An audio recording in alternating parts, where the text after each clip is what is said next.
It goes up fast early and then peaks early.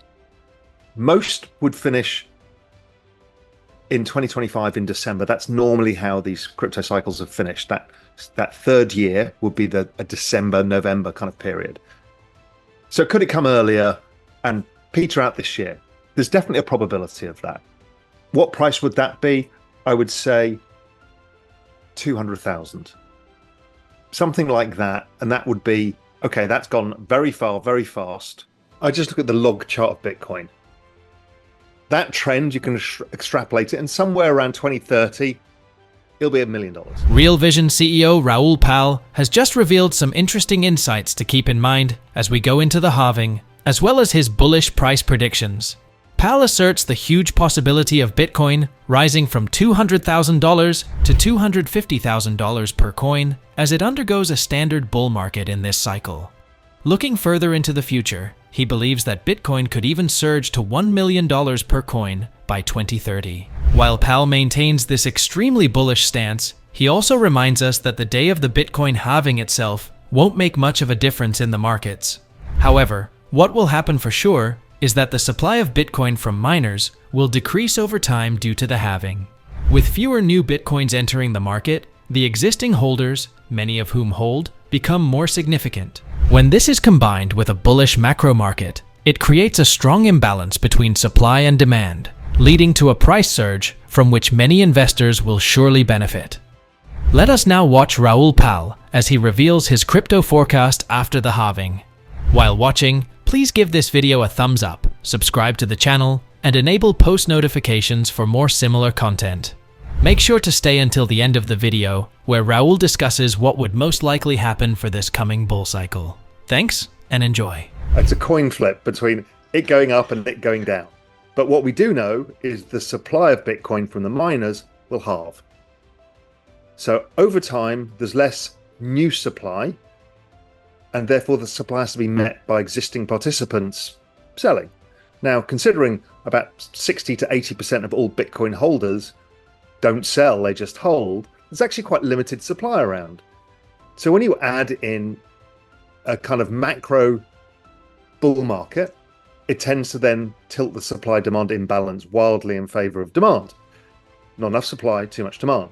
Add the ETF in, and that adds more FOMO. It's easier for people to get in, and before you know it, you start building this banana zone cycle. So the halving itself is a non-event. It's the signal that you're about to come into crypto summer, which happens to coincide with the presidential election years every time. And it also corresponds with what I call the everything code cycle, which is the debt refinancing cycle, which is the macro cycle. They're all the same thing. So you get this kind of powerful dynamic of politicians giving out free candy because they're going into an election, stimulus. You tend to have a liquidity cycle because of the business cycle, because they have to refinance the debts of the governments. And you tend to have the Bitcoin halving, which is a reduction in supply. And that's why these periods get really quite exciting. I just look at the log chart of Bitcoin.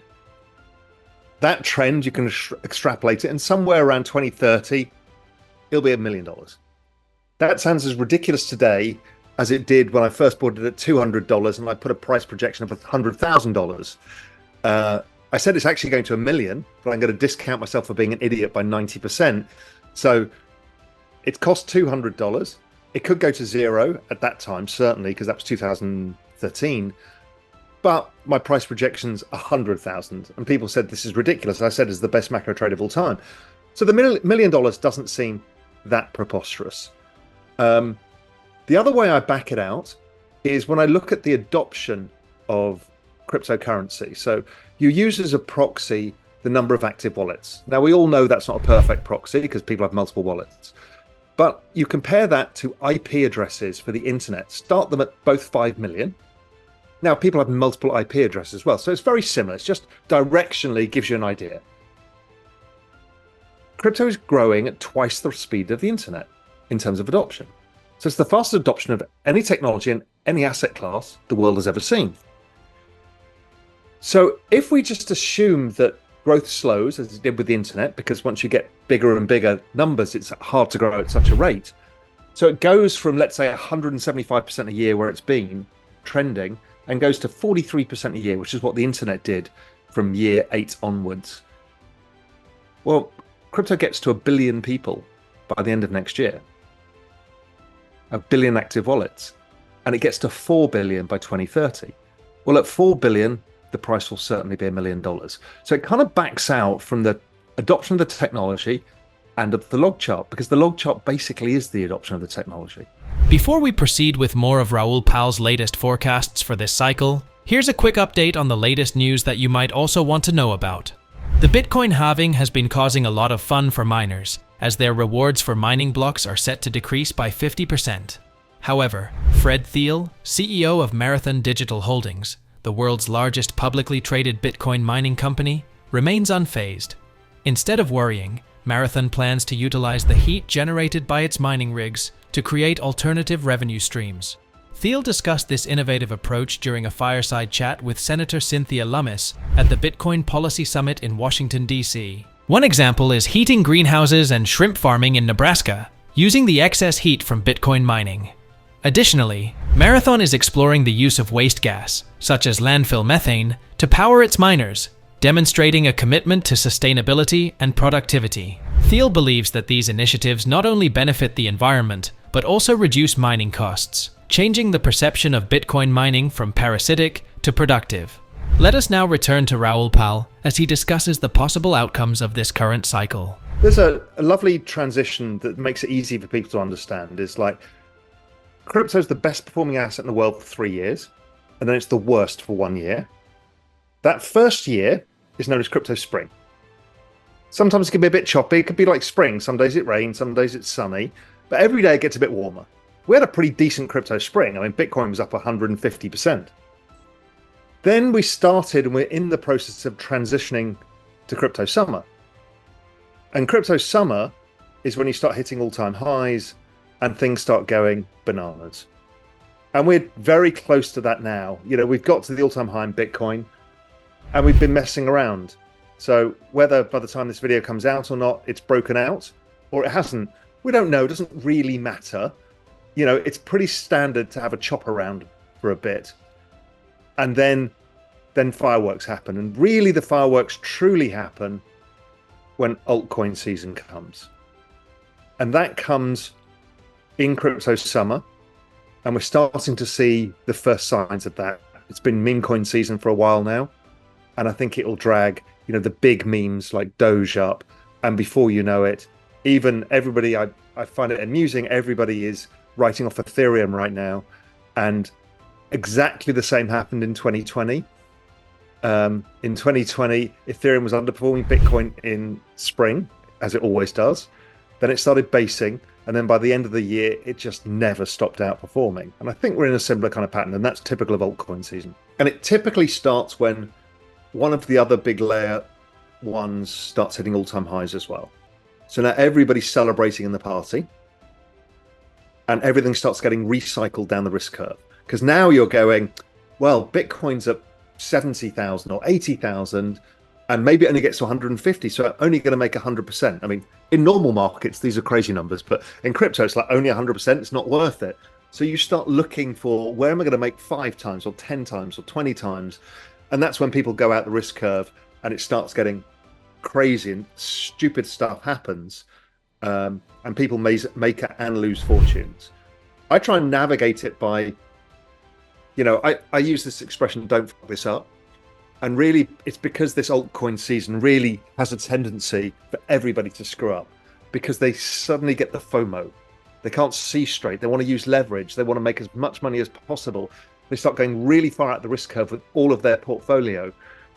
They start custodying in stupid exchanges they should never do, or putting money into DeFi things that they should never be involved in. And before you know it, all goes wrong. So my advice is always, look, put 90% of your assets in these core crypto. Call it free for now. The 3 biggest ones with proven network effects are Bitcoin, Ethereum, Solana. And think of that as a risk curve. Bitcoin the least risky, Solana more risky. It's earlier in its adoption. It should outperform, all things being equal. And then you can have 10% where you can do all the stupid shit and try and make your 100x. That will end up being your wallet of shame. You'll have a bunch of stuff that goes to zero in there that you never get rid of.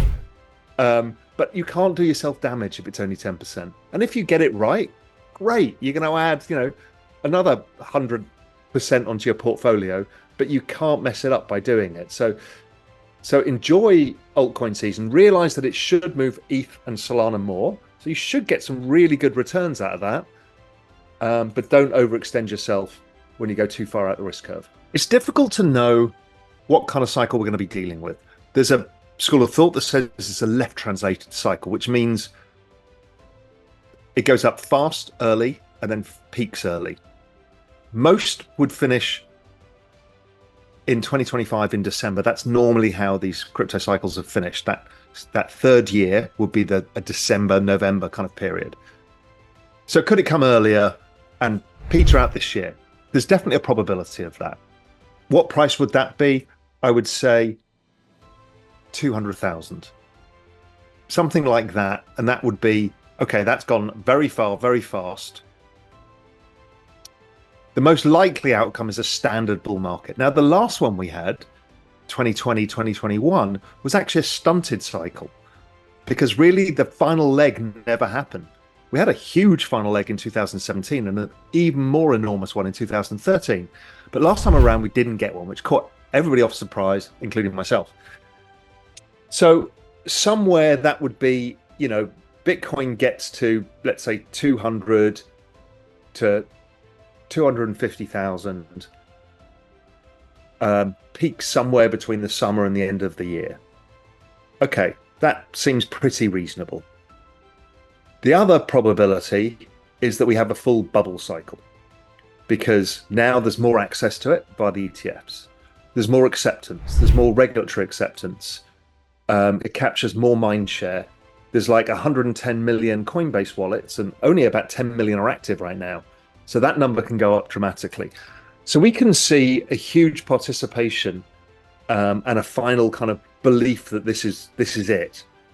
That could happen. And in which case, then you could see an extension to maybe 400,000 plus in this cycle. But I would give the short cycle and the bubble cycle roughly the same probabilities. I'm probably more erring towards the bubble cycle, but let's call them both 20% probability and 60% for something normal. What are your thoughts on Raoul Pal's bullish price predictions for Bitcoin? And how do you think the Bitcoin halving will impact the cryptocurrency market in the long term? Share your thoughts in the comments section. If you found today's video informative and would like to receive more insights and updates on cryptocurrency and global finance, please consider liking the video, subscribing to our channel, and enabling post notifications. Be sure to stay tuned for our next episode, where we'll uncover more about the fascinating developments in the crypto space. Until then, keep questioning, keep exploring, and most importantly, keep investing wisely. Thank you for watching, and we look forward to seeing you in the next video.